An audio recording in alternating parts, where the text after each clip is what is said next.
বিশ্বকাপ খেলাকে কেন্দ্র করে যেই পরিমাণ অর্থ অপচয় করা হয়, বিশ্বকাপ আয়োজক থেকে শুরু করে স্টেডিয়াম এবং যারা দর্শনার্থী তাদেরকে থাকা খাওয়ার উদ্দেশ্যে যেভাবে হোটেল এবং বিশ্বকাপ আয়োজন সফল করার জন্য প্রশাসনিকভাবে যত আয়োজন করা হয়, এই যে আয়োজনের পিছনে বিশাল এক অর্থ অপচয় আছে না নাই?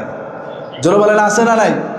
এই যে বিশাল খেলাকে কেন্দ্র করে এই বিশাল অর্থকে অপচয় করা হয়, এই আজকে এই বিশ্বকাপের খেলাকে কেন্দ্র করে যেই পরিমাণ অর্থ অপচয় করা হয়, এই পরিমাণ অর্থ দিয়ে কয়েকটি রাষ্ট্র কয়েক মাস তারা চালাতে পারবে নির্দ্বিধায়। কথা বলেন ঠিক কি?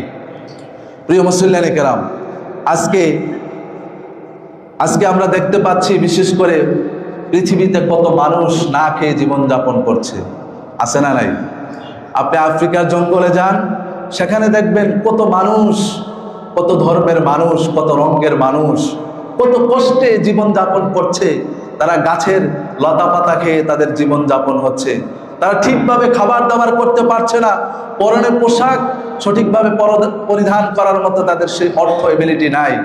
আজকে এই বিশ্বকাপের এই যে অর্থনৈতিক অপচয় না করে তারা যদি গরিব দেশের, যেই দেশের মানুষগুলো খাবারের অভাবে তারা মৃত্যুবরণ করছে, খাবারের অভাবে যারা মানবতার জীবনযাপন করছে, আজকে যদি তাদেরকে সেই অর্থগুলো তাদেরকে যদি সহযোগিতা করা হতো, তাহলে সেই দেশগুলো, সেই দেশের মানুষগুলো উন্নতি হতে পারত কি পারত না?